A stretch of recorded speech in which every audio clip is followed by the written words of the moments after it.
പക്ഷെ ജിൻഡോ ആറാടിയ ഒരു സിനിമയാണ്. ജിൻഡോ അഴിഞ്ഞാടിയ ഒരു സിനിമ എന്നുള്ള വാക്ക് ഞാൻ ഉപയോഗിക്കണ വേണ്ടേ എന്നുള്ളത് ആണ് ഞാൻ രസകരമായ ഒരു ആർട്ടിസ്റ്റ് എന്ന് പറഞ്ഞത്. കാരണം നമ്മൾ കണ്ടു നോക്ക്, ജിൻഡോയും ഡോക്ടർ ഷിനു ശ്യാമളനും കൂടെ പെർഫോം ചെയ്തിരിക്കുന്ന ഓരോ ഫ്രെയിമുകളും കണ്ടുണ്ടല്ലോ, നിങ്ങൾ ഇരിക്കുന്ന സീറ്റിൽ നിന്ന് എണീച്ചു പോകും. ആ കണക്കിന് ആറാടിയ പടമാണ് ജിൻഡോ. ജിൻഡോ എന്ന് പറയുന്നത് സൂപ്പർ പ്രത്യേകതയാണ്. അതെനിക്ക് അഭിമാനത്തോടെ പറയാം. ഞാൻ നല്ല നന്ദിയുള്ള ജർമ്മൻ ഷെപ്പേർഡ് അല്ലെങ്കിൽ ജെർസേഷ്യൻ പട്ടിയെ പോലെയുള്ള നല്ല പട്ടി എന്ന് പറയുന്നത് എപ്പോഴും എന്റെ ആത്മാർത്ഥത നീ വെറും പുറം കാലിലുണ്ട് ചവിട്ടി തേച്ച് കളഞ്ഞ ഈ ഇരിക്കുന്ന ആർട്ടിസ്റ്റ് ഞാൻ ഇങ്ങനെ സ്നേഹത്തോടെ അടിച്ചു. ഓക്കെ, എന്നോട് ദേഷ്യം ഉണ്ടെങ്കിൽ പീഡിപ്പിച്ചേ വിളിച്ചു വരുന്നത് ശരിയല്ലേ? പക്ഷെ ഞാൻ സ്നേഹത്തിലുള്ള കമ്പനിയിലുള്ള ആളാണെങ്കിൽ ഞാനൊന്ന് തട്ടിയാലും ഇവിടെ അല്ലേ, ഇവിടെ തട്ടാൻ പറ്റില്ല. ഇവിടെ തട്ടിയാൽ ഞാൻ മെഡിക്കൽ കോളേജ് പോകും.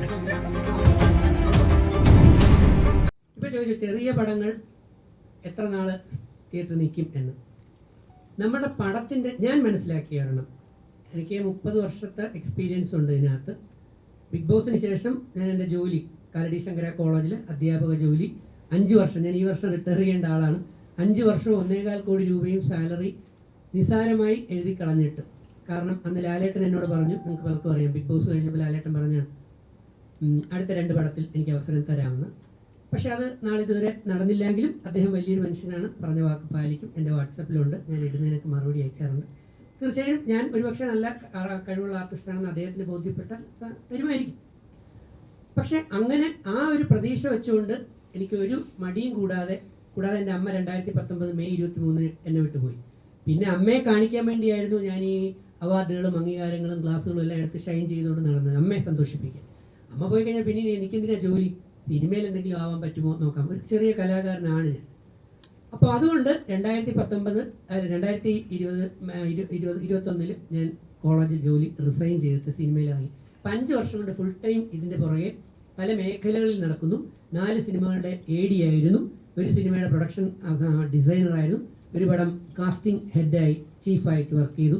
അതിലാണ് ഈ അവസരം കൊടുത്തത്. ഇത് പറയാൻ കാരണം ഈ വിവിധ മേഖലകളിലൂടെ സഞ്ചരിച്ചപ്പോൾ ഞാൻ മനസ്സിലാക്കി വരണമുണ്ട്, എത്ര കോസ്റ്റ് ഓഫ് പ്രൊഡക്ഷൻ എന്നുള്ളതിനേക്കാൾ പ്രധാനം എങ്ങനെ മേക്ക് ചെയ്യുന്നു, എത്ര സ്ക്രിപ്റ്റിന്റെ ബലം, എത്ര ഡയറക്ടർ അത് ഏത് രീതിയിലാണ് മേക്ക് ചെയ്ത് ജനങ്ങളിലേക്ക് എത്തിക്കുന്നത് എന്നുള്ളതിനാണ് കൂടുതൽ ഇമ്പോർട്ടൻസ് ഉള്ളതെന്ന് ഞാൻ മനസ്സിലാക്കി. കാരണം ജനത്തിന് ഇഷ്ടപ്പെടണമെങ്കിൽ നമുക്കൊരു എക്സാമ്പിൾ എടുത്താൽ എത്രയോ 100-200 കോടി എത്രയോ കോടികൾ ചെലവാക്കിയ പടങ്ങൾ വമ്പൻ പരാജയങ്ങളായി അല്ലേ?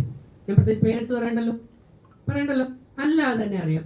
സൂപ്പറായിട്ട് വിദേശ രാജ്യങ്ങൾ ഉൾപ്പെടെ ചെയ്ത് വലിയ കോടികൾ ചെലവാക്കിയ സിനിമകൾ ഇവിടെ വമ്പനായിട്ട് പൊളിഞ്ഞു. എന്നാൽ വാഴ പോലെയുള്ള ചില പുതുതലമുറ കുട്ടികളെ വെച്ചുകൊണ്ട് അല്ലെങ്കിൽ ആർട്ടിസ്റ്റുകളെ വെച്ചുകൊണ്ട് ചെയ്ത അത് വെച്ച് കമ്പയർ ചെയ്യുമ്പോൾ ഉള്ള ചെറിയ പടം സൂപ്പറായിട്ട് വിജയിച്ചു. വാഴയിലുള്ള കഥ നമുക്കെല്ലാം അറിയാവുന്നതാണ്. പക്ഷെ അത് എങ്ങനെ മേക്ക് ചെയ്തു എന്നുള്ളതിനനുസരിച്ചാണ് ആ പടം ഹിറ്റായത്. ശരിയല്ലേ? നമുക്കൊന്ന് ചിന്തിക്കാൻ കഴിയുന്നതിന് മുമ്പ്, ഇതിപ്പോ നമ്മൾ മറ്റേ കണ്ട് അത് ചിന്തിക്കുന്നതിന് മുമ്പ് അത് അടുത്ത ഫ്രെയിമിലേക്ക് പോയി. അങ്ങനെ പടപടപടപടേന്ന് സാധനം കഴിഞ്ഞു പോയിരുന്നു. കാരണം ഭാവിയിൽ എനിക്കും ഡയറക്റ്റ് ചെയ്യണം, പ്രൊഡക്ഷൻ ഫീൽഡിൽ വരണം എന്ന് ആഗ്രഹമുള്ളതുകൊണ്ടാണ് ഞാൻ ഈ സംഗതികളെല്ലാം നോക്കുന്നത്. അപ്പം ചെറിയ ബഡ്ജറ്റിൽ നല്ല പടങ്ങൾ എടുക്കാൻ കഴിയുമെങ്കിൽ, കോസ്റ്റ് പ്രൊഡക്ഷൻ കുറച്ചുകൊണ്ട് നല്ല പ്രൊഡക്ഷൻസ് ചെയ്യാൻ, നല്ല പടങ്ങൾ എടുക്കാൻ പറ്റുമെന്നുണ്ടെങ്കിൽ ഇത് നല്ലൊരു ബിസിനസ് മേഖലയുമാണ്.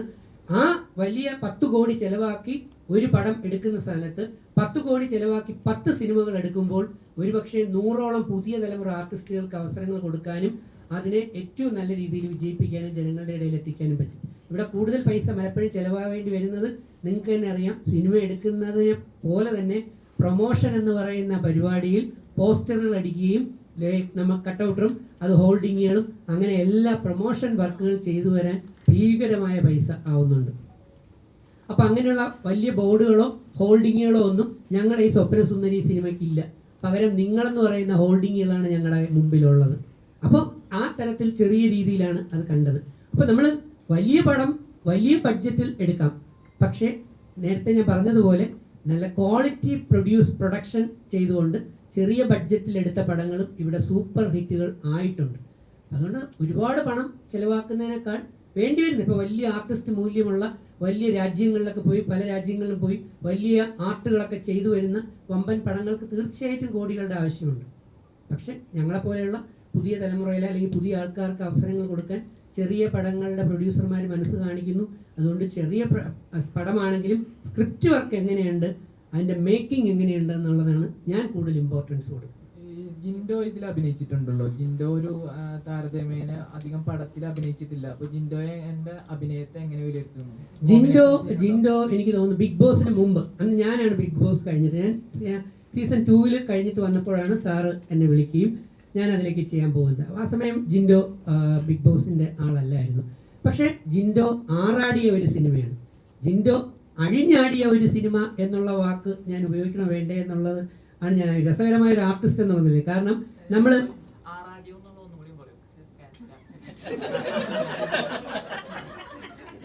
എൻ്റെ മോനെ ജിൻഡോ എന്ന് പറയുന്ന ആർട്ടിസ്റ്റിന്റെ പെർഫോമൻസ് എങ്ങനെയുണ്ടെന്നല്ലേ നീ ചോദിച്ചത്. അതിന് ഏറ്റവും ബെസ്റ്റ് വാക്കാണ് ഞാൻ പറഞ്ഞത്. പലരും ഇപ്പം പറയുന്നു ജിൻഡോ നേരെ ചെയ്യൂല, ജിൻഡോ അങ്ങനെ ചെയ്യില്ല, ജിൻഡോ പെർഫോമൻസ് മോശമാണ്, ജിൻഡോ മസിൽ പിടിച്ചിരിക്കുന്നത്. പക്ഷേ സ്വപ്ന സുന്ദരി എന്ന് പറഞ്ഞ ഒരു സിനിമ നീ ഒന്ന് പോയി കണ്ടു നോക്ക്. ജിൻഡോയും ഡോക്ടർ ഷിനു ശ്യാമളനും കൂടെ പെർഫോം ചെയ്തിരിക്കുന്ന ഓരോ ഫ്രെയിമുകളും കണ്ടാണ്ടല്ലോ നിങ്ങൾ ഇരിക്കുന്ന സീറ്റിൽ നിന്ന് എണീച്ചു പോകും. ആ കണക്കിന് ആറാടിയ പടമാണ് ജിൻഡോ. ജിൻഡോ എന്ന് പറയുന്ന സൂപ്പർ ആർട്ടിസ്റ്റ് എന്ന് പറയുന്ന ജിൻഡോയുടെ പല കഴിവുകളും പുറത്ത് നേരിട്ട് കാണാൻ അവസരം കിട്ടിയ ഒരാളാണ് ഞാൻ. അതുകൊണ്ട് ജിൻഡോ ബിഗ് ബോസിൽ കണ്ട ജിൻഡോ അല്ല, നല്ലൊരു കലാകാരനാണ്. അദ്ദേഹത്തിന്റെ അന്ന് ഈ ബിഗ് ബോസിന്റെ ഇമേജ് അതിനില്ലായിരുന്നു. ഇപ്പം അദ്ദേഹത്തിന് ബിഗ് ബോസിന്റെ ഇമേജ് ഉണ്ട്. രണ്ട് തരമാണ്. പറഞ്ഞ് മനസ്സിലായോ? ആ ഇമേജ് എനിക്ക് അപ്പോഴും ഇമേജ് ഇല്ല, ഇപ്പോഴും ഇമേജ് ഇല്ല. ഞാൻ അങ്ങനെ ഇമേജ് നോക്കുന്ന ആളല്ല. കാരണം ഞാൻ വളരെ ലോയിൽ നിന്ന് താഴെ നിന്ന് കയറി വന്ന ആളാണ്. ഞാൻ എപ്പോഴും ആ താഴത്തെ തട്ടുള്ള ആൾക്കാരോട് നിൽക്കാനും കൂടാനും കമ്പനി കൂടാനും നടക്കുന്ന ആളാണ്. നമുക്കൊരു ഇമേജിന്റെ ചട്ടക്കൂട്ടുകളും താല്പര്യമില്ല. സാധാ പാവപ്പെട്ട ഒരു മനുഷ്യനാണ്. അന്നും ഇന്നും എന്നും അങ്ങനെയായിരിക്കും. പക്ഷെ ഇപ്പം ജിൻഡോയ്ക്ക് ഇമേജുകളുണ്ട്. പക്ഷെ അന്ന് ഒരു ആർട്ടിസ്റ്റ് എന്നുള്ള നിലയിൽ ഞാൻ പോസിറ്റീവാണ് പറയുന്നത്. ഏറ്റവും ഗംഭീര പെർഫോമൻസ് ആയിരുന്നു ജിൻഡോയിൽ നിന്ന്. ഈ സ്വപ്ന സുന്ദരിയിൽ ജിൻഡോ അഭിനയിച്ച ആ പെർഫോമൻസ് ലെവലിൽ ഇപ്പൊ ജിൻഡോ എന്നോടൊപ്പം 3 സിനിമകളിൽ അഭിനയിച്ചിട്ടുണ്ട്. ഇപ്പോഴത്തെ ഇപ്പൊ ഞങ്ങൾ ചെയ്തുകൊണ്ടിരിക്കുന്ന ഫാമിലി സർക്കസ് എന്ന് പറയുന്ന ഒരു സിനിമ, ദേവതം എന്ന് പറയുന്ന സിനിമ, അതിൽ ഞാനാണ് വില്ലൻ ദേവതത്തിൽ. അപ്പൊ ഈ സിനിമകളിലൊക്കെ ജിൻഡോയുടെ പെർഫോമൻസ് ഞാൻ നോക്കിയപ്പോൾ സ്വപ്ന സുന്ദരിയിൽ കണ്ട അത്രത്തോളം റേഞ്ചിലേക്ക് ജിൻഡോ എത്തിയതായിട്ട് എനിക്ക് തോന്നുന്നില്ല. അപ്പം ബിഗ് ബോസിന് മുമ്പ് ജിൻഡോ നല്ലൊരു ആർട്ടിസ്റ്റ് ആയിരുന്നു. ബിഗ് ബോസിന് ശേഷം നമുക്കിനി ഇറങ്ങാനിരിക്കുന്നതേ ഉള്ളൂ ആ സിനിമകൾ. അതുകൊണ്ട് ഞങ്ങളൊക്കെ എൻജോയ് ചെയ്തതായിരുന്നു അല്ലേ സാറേ? ഡാൻസ് പോലും ആരും പഠിപ്പിച്ചു കൊടുത്തിട്ടില്ല. ഒന്ന് പറഞ്ഞു കൊടുക്കുന്നതിന് മുമ്പ് അല്ലേ ജിൻഡോ കാലൊക്കെ തൂക്കി കോരിയൊക്കെ അടിച്ചു അല്ലേ? അയാൾക്ക് ഭയങ്കരമായിട്ട് അവർ തമ്മിൽ ഡാൻസും ഡ്യൂറ്റുകളും പിന്നെ വെള്ളത്തിൽ ചാട്ട് ഞാൻ കൂടുതൽ പറയുന്നില്ല. അതിനകത്ത് എന്താ പറയാ, നല്ല അടിപൊളിയായിട്ട് ആണ് ജിൻഡോ ചെയ്തിരിക്കുന്നത്. പിന്നെ ജിൻഡോ അതിന് കുറച്ച് ആർട്ടിസ്റ്റ് എന്നുള്ള നിലയിൽ എനിക്ക് കുറച്ച് പറയാൻ പറ്റത്തില്ല. ഞാൻ രസകരമായി അത് പ്രസന്റ് ചെയ്തു എന്നുള്ളതാണ്.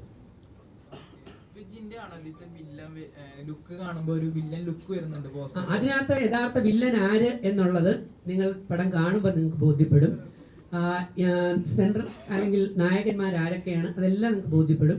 വില്ലൻ എന്ന് തോന്നിപ്പിക്കുന്ന ലുക്കിനകത്ത് ഉള്ള ആള് പാവമാണോ നിരപരാധിയാണോ അതോ വേറൊരാളാണോ യഥാർത്ഥത്തിൽ ക്രൈം ചെയ്തിരിക്കുന്നത്, അതാണ് ഒരു ക്രൈം ത്രില്ലർ എന്ന് പറഞ്ഞത്. അപ്പോൾ അതുകൊണ്ട് അത് പറഞ്ഞു കഴിഞ്ഞാൽ ഇതിൻ്റെ ഒരു സസ്പെൻസ് അങ്ങ് പോകും. അപ്പം ചിലപ്പോൾ നമ്മൾ ക്രൂരൻ എന്ന് കാണുന്ന ആളായിരിക്കണമെന്നില്ല യഥാർത്ഥ ക്രൂരൻ അല്ലേ? നമ്മൾ ഇപ്പോഴത്തെ ബിഗ് ബോസ് നോക്കിയാൽ നെവിൻ എന്ന് പറയുന്ന പയ്യനെ നമ്മൾ ആദ്യം എന്നെ സംബന്ധിച്ച് ഞാൻ കണക്ട് ചെയ്ത് തന്നെ പറയാം. കണക്ട് ചെയ്ത് എനിക്ക് ആദ്യം ഇഷ്ടമില്ലായിരുന്നു. ഇപ്പോഴത്തെ സീസൺ 7 നെവിനെ എനിക്ക് ആദ്യം ഇഷ്ടമില്ല. ഇതെന്തോന്ന് ചാട്ടം ബഹളം എന്നുള്ളത്. ഇപ്പം ഞാൻ നെവിൻ്റെ ഭയങ്കര ഫാനായിട്ട് നെവിനെ എങ്ങനെ ഉയർത്തിക്കൊണ്ടുവരാൻ ആലോചിച്ചു.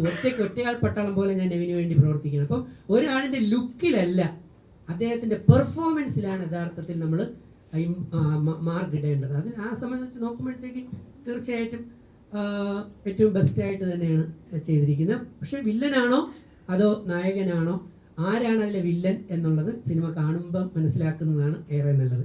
ഇതങ്ങ് പറഞ്ഞു പോയാൽ അതിൻ്റെ 3-4 സസ്പെൻസുകളിൽ ഒരെണ്ണം വെളിയിലായി പോകും. അതുകൊണ്ടാണ് കേട്ടോ. ഈ ആരോഗ്യസ്ഥിതി വളരെ മോശമായിട്ട് ഈ പ്രൊമോഷന് വരാനുള്ള ഒരു കാരണം എന്താണ്? അത് പ്രൊമോഷണൽ ടിപ്സ് ആയിട്ടാണ്. അതായത് ഈ ഔട്ട് ചെയ്യുമ്പോൾ പ്രേക്ഷകരുടെ ഒരു സെന്റിമെന്റൽ വർക്കൗട്ട് അങ്ങനെ ഒരു കാര്യം ചെയ്യും. എൻ്റെ മോനെ നീ ഒരു കാര്യം ചെയ്യും. ഒരു എൻ്റെ എക്സ്റേ ഉള്ള ഞാൻ എടുത്തോണ്ടില്ല. നീ ഒരു പിച്ചാത്തിയ വെട്ടുകത്തി ഉണ്ടെങ്കിൽ ഇതൊന്ന് അറുത്ത് വെട്ടി മുറിച്ചിട്ട് എൻ്റെ കാലിൻ്റെ വീഡിയോ എടുക്കുക. ഇത് ശരിയാണെങ്കിൽ മാത്രം. ഇപ്പോഴത്തെ ചില താരങ്ങൾ കാണിച്ചു ബിഗ് ബോസിലുള്ള നിങ്ങളുടെ ചില ആർട്ടിസ്റ്റുകൾ കാണിക്കുന്ന പോലെയുള്ള ഉഡായിപ്പല്ല ഈ സാധനം. ഇതെന്ന് പറയുന്ന ഒറിജിനൽ ആണെന്ന് ഞാൻ അന്ന് നിങ്ങളെല്ലാം കണ്ടു കാണും. നമ്മുടെ ജോമോൻ ജോഷിയും ദാസേട്ടൻ കോഴിക്കോടും കൂടെ കുറച്ച് നാളിന് മുമ്പ് എന്നെ ചുമന്നുകൊണ്ട് ഒരു ലൊക്കേഷനിൽ നിന്ന് പോകുന്നത് നിങ്ങൾ കണ്ടിട്ടുണ്ടാവും ഇല്ലേ? കണ്ടില്ലേ? സോഷ്യൽ മീഡിയ ഉണ്ടായിരുന്നില്ലേ? ഉണ്ടായിരുന്നു. ഒരുപാട് പേര് കണ്ടു ഇങ്ങനെ തോന്നുന്നത്. തൃശ്ശൂർ ആ ഷൂട്ട് നടന്ന സമയത്താണ്. ഇത് ഉണ്ടായ സമയത്തും വരാനുള്ള കാരണം എന്ത് എന്ന് ചോദിച്ചു കഴിഞ്ഞാൽ എനിക്കൊരു പ്രത്യേകതയുണ്ട്. അതെനിക്ക് അഭിമാനത്തോടെ പറയാം. ഞാൻ നല്ല നന്ദിയുള്ള ജർമ്മൻ ഷെപ്പേർഡ് അല്ലെങ്കിൽ അൽസേഷ്യൻ പട്ടിയെ പോലെയുള്ള ഒരു നല്ല പട്ടി എന്ന് പറയുന്നതാണ്. ഞാൻ എപ്പോഴും എന്നെ അങ്ങനെയാണ് ഉപയോഗിക്കുന്നത്. കാരണം ഖുർആൻ ഉൾപ്പെടെയുള്ള വേദഗ്രന്ഥങ്ങൾ പറയുന്നു ജനങ്ങളിൽ അധികം പേർക്ക് നന്ദിയില്ല എന്ന്. പക്ഷെ എനിക്ക് നന്ദി കുറച്ച് കൂടുതലാണ്. ഞാൻ ബിഗ് ബോസ് കഴിഞ്ഞപ്പോൾ ചെയ്ത ആദ്യത്തെ പടമാണ് സ്വപ്നസുന്ദരി എന്ന് പറയുന്ന പടം. 2, എൻ്റെ ഇനിയുള്ള ചോറ്, എൻ്റെ ജീവിതം എന്ന് പറയുന്നത് സിനിമ ഇൻഡസ്ട്രിയിലാണ്. ഞാൻ ഒടിഞ്ഞു കിടന്നത് കഴിഞ്ഞ മാസം 12-ാം തീയതി തൃശ്ശൂർ ഷൂട്ടിങ്ങിൽ വെച്ച് എനിക്ക് പറ്റിയ ആക്സിഡൻറ്റ് സോഷ്യൽ മീഡിയയിലുള്ള പലരും അറിഞ്ഞതാണ്. എനിക്ക് വേണമെങ്കിൽ വീട്ടിൽ കിടന്നാൽ മതി, ഒരാഴ്ച കൂടെ ഉണ്ട്, 60 ദിവസം 2 മാസമാണ് റെസ്റ്റ് പറഞ്ഞേക്കുന്നത്. ഇപ്പം ഇന്ന് എത്ര 48-50 ദിവസമോ, അടുത്ത ആഴ്ചയാകുമ്പോൾ പ്ലാസ്റ്റർ എടുക്കാൻ പറ്റും. അപ്പോഴത്തേക്ക് സിനിമ കഴിഞ്ഞു പോകും. അപ്പം എനിക്ക് ഒരു വിധമെങ്കിലും ഇവിടം വരെ എത്താൻ പറ്റും എന്നുള്ളത് കൊണ്ടാണ്. കഴിഞ്ഞ ആഴ്ച പറ്റിയില്ല. ഷെജിൻ എന്നെ കഴിഞ്ഞ ആഴ്ച വിളിച്ചപ്പോൾ ഞാൻ വീഡിയോ കോളിലൂടെ കാണിച്ചു. ഡോക്ടർ പറഞ്ഞ് ഒരു 45 ദിവസമെങ്കിലും കഴിഞ്ഞിട്ട് കാലൊന്ന് അമർത്താവൂ എന്ന് വെച്ചു. അപ്പോൾ ഇദ്ദേഹം ഇവിടെ നിന്ന് വണ്ടി വിട്ട്, ഇന്നലെ ഇവിടെ നിന്ന് വണ്ടി വിട്ട്, ഇന്ന് ആദ്യം പറഞ്ഞത് ഇന്ന് രാവിലെ കാറ് ട്രിവാൻഡ്രത്തേക്ക് വിട്ടിട്ട് അവിടെ നിന്ന് ഇന്നോവ അവിടെ വിട്ടിട്ട് അവിടെ നിന്ന് എന്നെ എടുത്ത് കൊണ്ടുവരും. പക്ഷെ ഇവിടെ ഇന്ന് രാവിലെ വരുമ്പോൾ ഈ റോഡ് കാരണം, ബ്ലോക്ക് കാരണം നിങ്ങൾക്ക് സമയത്തിന് എത്താൻ പറ്റത്തില്ല. അതുകൊണ്ട് ഇന്നലെ തന്നെ രാത്രി വന്ന് YMCAയിൽ റൂം എടുത്ത് അവിടെ കിടന്നിട്ട് ഇന്ന് ഈ നിങ്ങളുടെ പരിപാടി അല്ലെങ്കിൽ ഈ പ്രൊമോഷന് വേണ്ടി നമ്മുടെ ഇതിലേക്ക് വന്നപ്പോൾ എൻ്റെ ആത്മാർത്ഥയെ നീ വെറും പുറം കാലം കൊണ്ട് ചവിട്ടി തേച്ച് കളഞ്ഞല്ലോ മോനെ. ഒന്ന് ആലോചിച്ച് നോക്കുകയാണ്. അപ്പോൾ ഇവിടെ യഥാർത്ഥത്തിൽ ആത്മാർത്ഥയോടെ പെരുമാറുന്ന പലർക്കും പലപ്പോഴും വിലയില്ലാതെ അവർ അഭിനയമാണോ എന്ന ചോദ്യമാണ്. നീ അഭിനയമാണോ എന്നുള്ള ചോദ്യമാണ് ചിലർ ചോദിക്കാൻ സാധ്യതയുള്ളത്. നീ അത് ചോദിച്ചത് കൊണ്ട് ഐ ലവ് യുടാ, സത്യമാണ്. നീ അത് പറയും. അതങ്ങനെ ഇവിടെ സാത്താന്റെ സന്തതികൾ കുറെ എണ്ണം എല്ലായിടത്തും ഉണ്ട്. ദൈവത്തിന്റെ സന്തതികളും ഉണ്ട്, സാത്താന്റെ സന്തതികളും ഉണ്ട്. അതുകൊണ്ട് നല്ലത് ചെയ്താൽ കുറ്റം പറയുന്നവരും ഉണ്ട്, മോശം ചെയ്താൽ നല്ലത് പറയുന്ന ആൾക്കാർ നമ്മുടെ ഇടയിലുണ്ട് അല്ലേ? 5 പേരിലും 5 പോലെയല്ലേ? പക്ഷെ ഇത് സത്യമാണ്. പിന്നെ രജിത്തേട്ടനെ സംബന്ധിച്ച് കഴിഞ്ഞ 18 വർഷം കൊണ്ട് കൃത്യം ഇപ്പം ബിഗ് ബോസിന്റെ ഓരോന്ന് പറയുന്നത് ഞാൻ ലക്ഷങ്ങൾ കൊടുത്ത് പ്രൊമോഷൻ അന്ന് സീസൺ 2 നടത്തിയിട്ടുണ്ടായിരുന്നു. ചുമ്മാ ഓരോ ഗുണ്ട് വിളിച്ചു പറഞ്ഞിട്ട് കാര്യമുണ്ട്? ഉണ്ട്. എന്താ പ്രൊമോഷൻ പോലും അറിഞ്ഞൂടാത്ത കാലത്താണ്.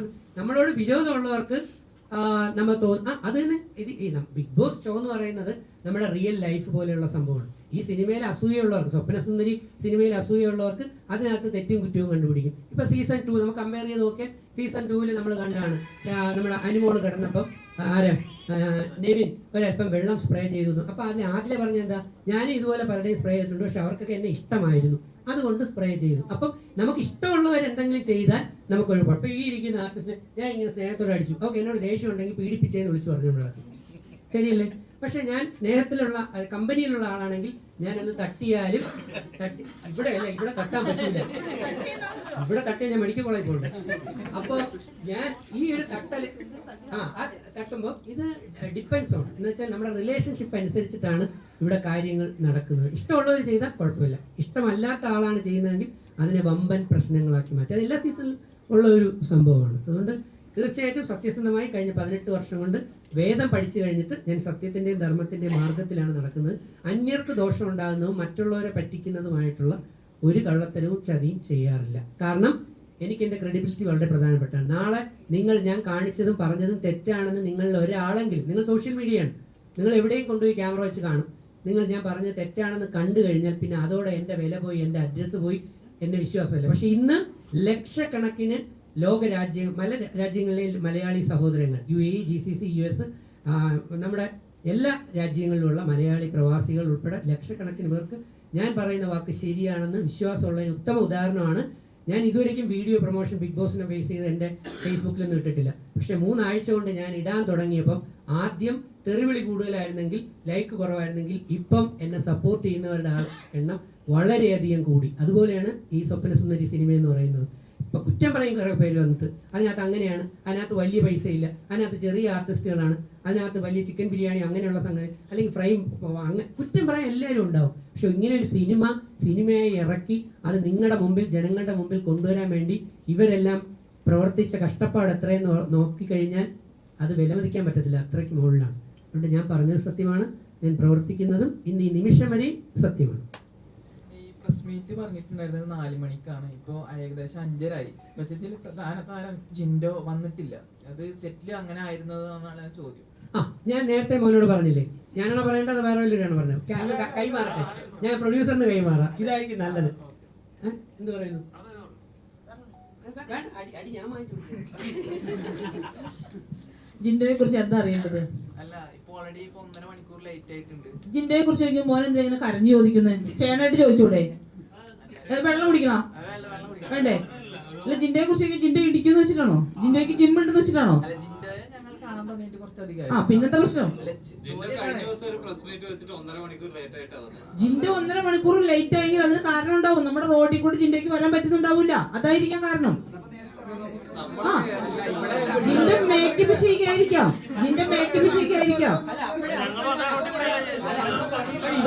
ഇവർക്ക് വേണ്ടി ഞാൻ പറയാം. ഇവര് ചോദിക്കും, അങ്ങനെയാണെങ്കിൽ മുടിഞ്ഞ കാലും കൊണ്ട് തിരുവനന്തപുരത്ത് നിന്ന് അല്ലെങ്കിൽ ഇവിടെ നിന്ന് ഇത്രയും നേരത്തെ എത്തിയ നേരത്തെ ഇവിടം വരെ എത്തിയില്ലേ? അത് ചോദിച്ചൂടെ? അടിയുടെ മക്കളെ കൈ തലേ ദിവസം വന്നു ഞങ്ങളുടെ പണി. അതിനെന്താ പ്രശ്നം? എന്താ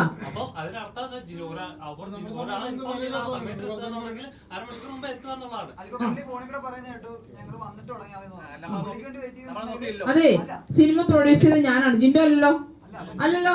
ജിൻഡോ തിയേറ്ററിൽ സിനിമ എത്തിക്കുന്നത് ആരാണ്? പ്രൊഡ്യൂസറും ഡയറക്ടറും ഞങ്ങളുടെ ക്രൂ മെമ്പേഴ്സ് കൂടിയിട്ടല്ലേ. ഒരു ആർട്ടിസ്റ്റ് ഇപ്പൊ ഇതിനകത്ത് 2 ആർട്ടിസ്റ്റ് മരിച്ചുപോയി. അതേക്കുറിച്ച് ആരും ഞങ്ങൾ പറഞ്ഞിട്ടില്ല, നിങ്ങൾ ആരും ചോദിച്ചിട്ടില്ല. ഞങ്ങളുടെ ഈ ഒരു മിനിറ്റ് ഞങ്ങളുടെ ഡയറക്ടർ അത് പറയേണ്ടതായിരുന്നു, സാർ അത് പറഞ്ഞില്ല. 2 ആർട്ടിസ്റ്റുകൾ ഇന്ന് നമ്മെ വിട്ട് ഇവിടെ പറഞ്ഞിരിക്കുകയാണ് ഈ ഒരു സിനിമയില്. ആ 2 പേരും ഇതിനകത്ത് പാർട്ടിസിലുള്ള 2 ആർട്ടിസ്റ്റുകളാണ്. അപ്പൊ അവർ 2 പേരും ഇല്ല. അപ്പൊ നമുക്കൊരാൾ ഇല്ലെന്ന് പറഞ്ഞോണ്ട് ഒരാളെ വെയിറ്റ് ചെയ്തിരിക്കാൻ പറ്റത്തില്ല. ഇപ്പൊ ഞാനിപ്പോ ഇതിനകത്ത് പ്രൊഡ്യൂസർ ആണെന്ന് പറഞ്ഞ് ഞാൻ താമസിച്ച വന്നെങ്കിലും ഒരു പ്രോട്ടോകോൾ ഉണ്ട്. നമ്മൾ 4 മണിക്ക് തുടങ്ങണമെന്ന് പറഞ്ഞാൽ ചിലപ്പോൾ 4:15, 4:30 അപ്പൊ തുടങ്ങിക്കോളൂ, അത്രേ ഉള്ളൂ. ജിൻഡോ വന്നാൽ ഇന്റർവ്യൂ അറ്റൻഡ് ചെയ്യും, ഇല്ലേ നാളെ ഇന്റർവ്യൂ അറ്റൻഡ് ചെയ്യും, അത്രേ ഉള്ളൂ. അതായത് വേറെ പ്രശ്നങ്ങളൊന്നുമില്ല. ആർക്ക് വേണ്ടിയിട്ടും ഒരു സൂര്യൻ രാവിലെ ഉദിക്കാതിരിക്കുന്നുണ്ടോ? ഞാനോ ഇവനോ രാവിലെ എണീറ്റ് സൂര്യൻ ഉദിക്കാതിരിക്കുന്നുണ്ടോ? ഇല്ലല്ലോ. സൂര്യൻ അതിന്റെ കർത്തവ്യത്തിലേക്ക് കടക്കും. അതേപോലെ നിങ്ങൾ നിങ്ങളുടെ കർത്തവ്യത്തിലേക്ക് കടക്കും, ഞാൻ എന്റെ ജോലിയിലേക്ക് കിടക്കും. പോരെ? ഇപ്പൊ ജിൻഡോ വന്നാലും വന്നില്ലെങ്കിലും നിങ്ങൾക്ക് വേണ്ട എല്ലാ ചോദ്യങ്ങൾക്കും ഉത്തരം തരാൻ ഇവിടെ ഞങ്ങൾ ഇരിപ്പുണ്ട്, ഉറപ്പായിട്ടും. പക്ഷെ മോൻ ചോദിച്ച ചോദ്യം വളരെ കറക്റ്റ് ആണ്. ഇപ്പൊ ഞങ്ങൾ ഇത്രയും നേരം 3 മണി തൊട്ട് അല്ലെങ്കിൽ 4 മണിക്ക് പ്രസ് മീറ്റ് പറഞ്ഞു. ഈ 4 മണി തൊട്ട് സ്വപ്നസുന്ദരിയുടെ പ്രൊമോഷൻ വർക്കിനായിട്ട് നിങ്ങളെല്ലാം ഇരിക്കുന്നു. അദ്ദേഹം ഇതുവരെയ്ക്കും എത്തിച്ചേർന്നിട്ടില്ല. അപ്പൊ ഷൂട്ടിംഗ് ലൊക്കേഷനിലും ഇങ്ങനെ തന്നെ ആയിരുന്നു എന്ന് ഒരല്പം ആലോചിച്ച് നോക്കൂ. ഞാൻ കുറച്ച് നേരത്തെ ഇത് ഉൾക്കൊണ്ട് തന്നെയാണ് ഒരു ആൻസർ നിങ്ങളോട് പറഞ്ഞത്.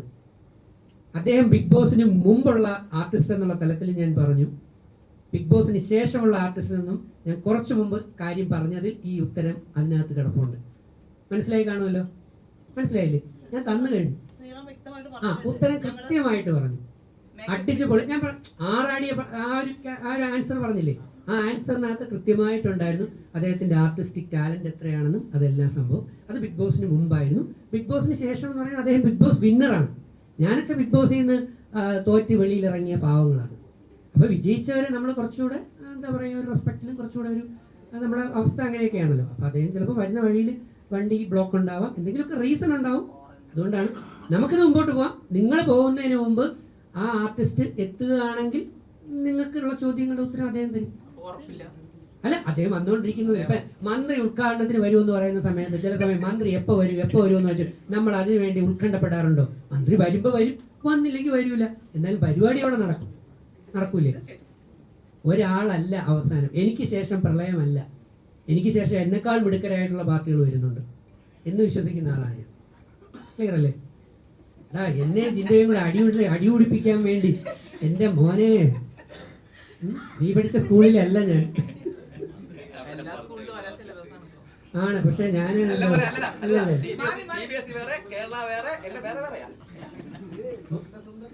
മോൻ ICC അല്ലേ പഠിച്ചത്? സ്വപ്നസുന്ദരൻ ഇവിടെ 5 പയ്യന്മാര്, 5 ചെറുപ്പക്കാർ, നല്ല യുവ കോമളന്മാരെന്നോ ഇരിക്കുന്നുണ്ടോ, നല്ല ലുക്കിലും ഒക്കെ ഇരിക്കുന്നുണ്ടോ? ഇതാണ്. ഇതിനകത്ത് ഒരു ത്രെഡ് പറഞ്ഞേക്കാം, വേറെ ഒന്നുമല്ല. മിസ്ഡ് കോളിന്റെ പുറകെയുള്ള യാത്രയാണ്. ഒരു സുന്ദരിയുടെ ഒരു കോൾ വരുന്നു. ആ കോള് ഒരു ഇടുക്കി ആ ഏരിയകളിൽ നിന്നുള്ള ഒരു സുന്ദരിയുടെ, ഈ 5 സുന്ദരിമാരിൽ ഒരാളിന്റെ ഒരു മിസ്ഡ് കോള് ടൗണിൽ കൊച്ചി ബേസ് ചെയ്തിട്ടുള്ള ഒരു സുന്ദരന്റെ ഫോണിലേക്ക് വരുന്നു. ഈ ഫോണിൽ നിരന്തരം അദ്ദേഹം സംസാരിക്കുന്നു. പക്ഷെ ആളിനെ കാണാൻ പറ്റുന്നില്ല. ഈ ആളിനെ അന്വേഷിച്ചുള്ള ഒരു സുന്ദരന്റെ ഈ യാത്രയാണ് ഈ സുന്ദരിയിൽ എത്തിച്ചേരുമോ അതോ വേറെ സുന്ദരികളിലാണോ എത്തിച്ചേരുന്നത്, അതോ അദ്ദേഹത്തിന് പണി കിട്ടുമോ? ഇതാണ് ഇതിനകത്തൊരു മെയിൻ ത്രെഡ് പൊയ്ക്കൊണ്ടിരിക്കുന്ന ഒരു സാധനം. ഇതിലൊക്കെ എന്ത് വെളി പറഞ്ഞാലും ഇപ്പം സുന്ദരന്മാരുണ്ട്, ഏത് സുന്ദരനാണ് ടേപ്പ് കിട്ടുന്നത് എന്നുള്ളതെല്ലാം സിനിമയിലൂടെ നിങ്ങൾക്ക് വ്യക്തമായി കാണാൻ പറ്റും, അത് യാതൊരു സംശയവും. ഇവർ ചോദിച്ച ചോദ്യം, ജിൻഡോ ആർട്ടിസ്റ്റ് എന്നുള്ള നിലയിൽ സ്വപ്ന സുന്ദരിയിൽ എങ്ങനെയായിരുന്നു അഭിനയം, ജിൻഡോയുടെ അഭിനയത്തെ കുറിച്ച് പറയാം. ഞാൻ പറഞ്ഞു ബിഗ് ബോസിന് മുമ്പായതുകൊണ്ട് ആ അഭിനയം എന്ന് പറയുന്നത് റിയൽ ആയിരുന്നു. ഷിനു ശ്യാമളനും ജിൻഡോയും കൂടെയുള്ള അഭിനയം യഥാർത്ഥത്തിൽ ജിൻഡോയുടെ ആറാട്ടായിരുന്നു. എന്ന് വെച്ചാൽ നമ്മൾ തകർത്താടുന്നു എന്ന് പറയില്ലേ, ഉഗ്രൻ പെർഫോമൻസ് ആയിരുന്നു എന്ന്. അങ്ങനെയല്ലേ പറഞ്ഞു?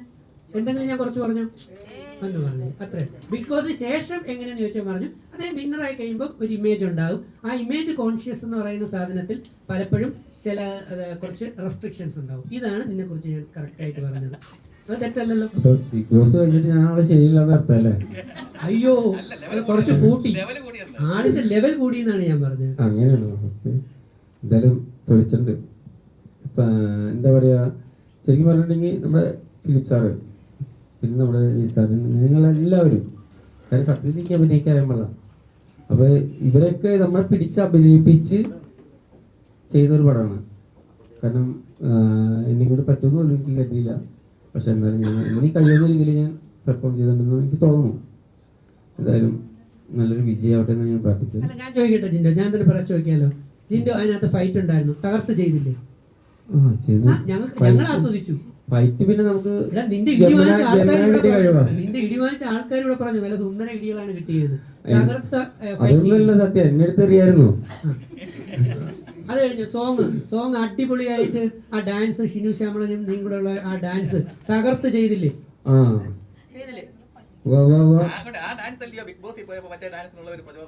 പിന്നെ സത്യം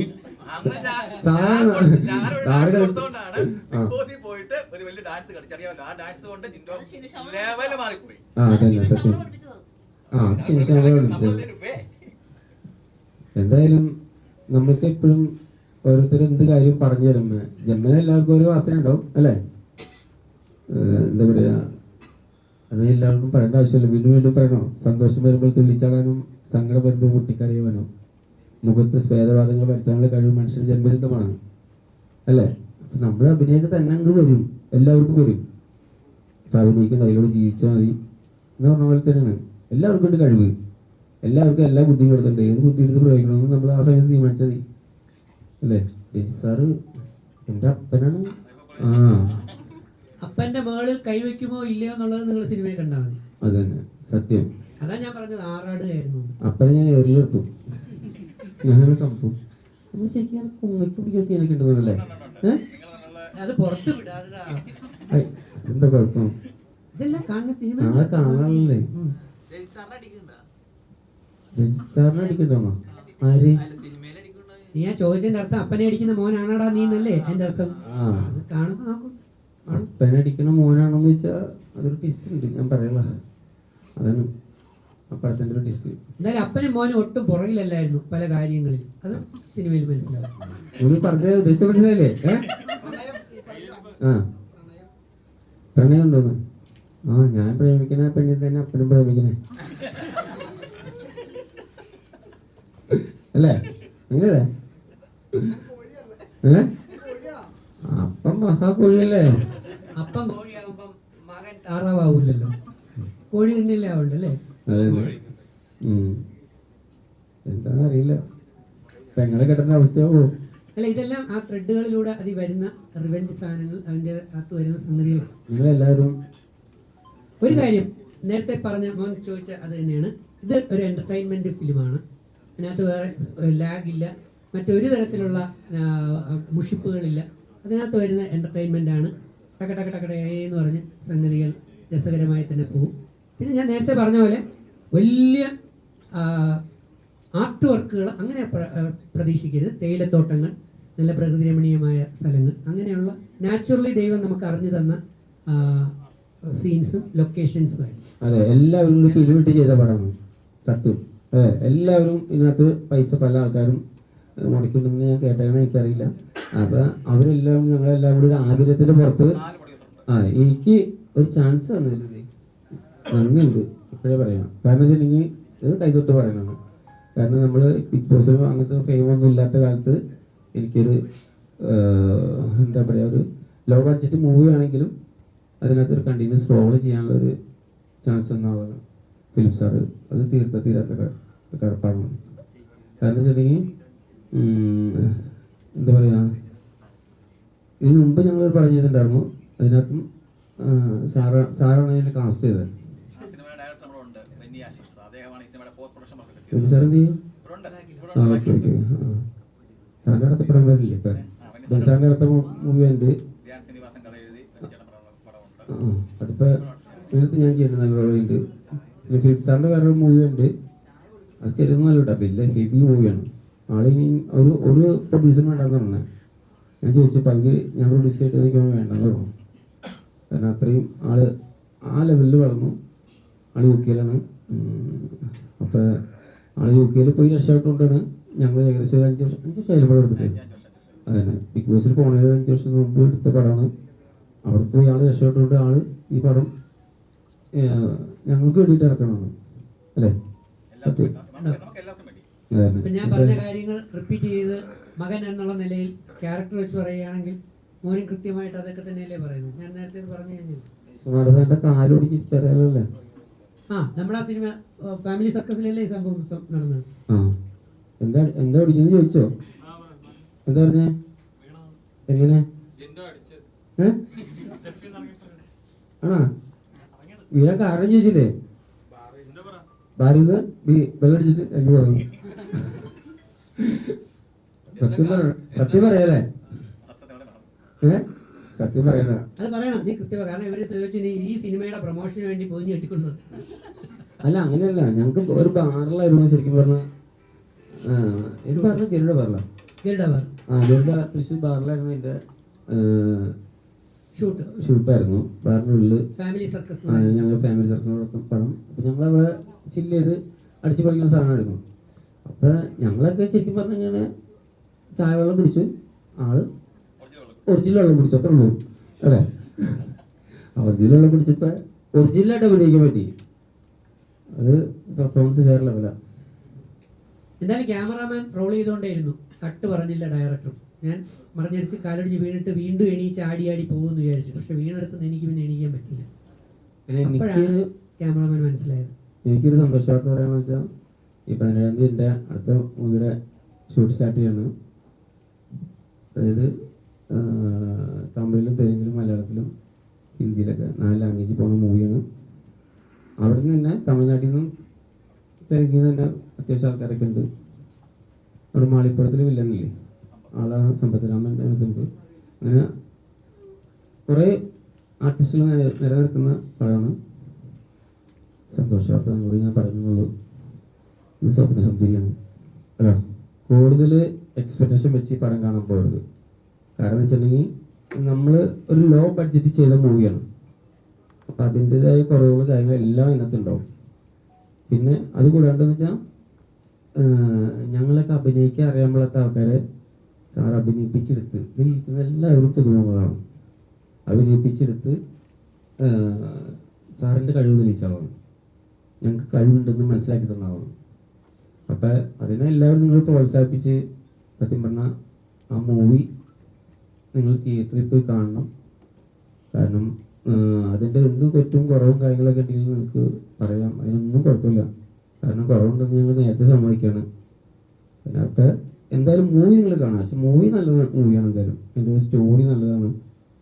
പിന്നെ എനിക്ക് ചിന്തിക്കാം, ഒരു ലോ ബഡ്ജറ്റ് മൂവി ചെയ്യുമ്പോൾ അതിൻ്റെതായ ക്വാളിറ്റി അതിനുള്ളൂ. അപ്പം അത് എക്സ്പെക്ട് ചെയ്ത് നിങ്ങൾ പോവാം. ഒരു ആർട്ടിസ്റ്റ് എന്ന തലത്തിൽ ഞാൻ ചെയ്ത ആദ്യത്തെ പടമാണ് സ്വപ്നസുന്ദരി. ഇത്രയും വലിയൊരു ക്യാരക്ടർ ഇതിനു മുമ്പ് ചെയ്യാൻ ഭാഗ്യം കിട്ടിയിട്ടില്ല. അപ്പോൾ ഒരു ത്രൂ ഔട്ട് അല്ലെങ്കിൽ ഒരു സെൻട്രൽ ക്യാരക്ടർ, ശ്രദ്ധിക്കപ്പെടുന്ന ക്യാരക്ടറായിട്ടുള്ള ആദ്യത്തെ പടം തന്നെയാണ്. അതിന് ഫിലിപ്പ് സാറും ഫാൻസിയും അതിന് എന്നെ ഉപയോഗിച്ചു. അവരോട് നന്ദിയും കടപ്പാടുമുണ്ട്. ആ നന്ദിയും കടപ്പാടുമാണ് ഇന്ന് ഞാനിവിടെ ഇരിക്കുന്നത്. പ്രേക്ഷകരോട് പറയാനുള്ളത്, ഞങ്ങൾ ചെറിയ ആർട്ടിസ്റ്റുകളാണ്. ഈ സിനിമ ഒരു ചെറിയ സിനിമയാണ്.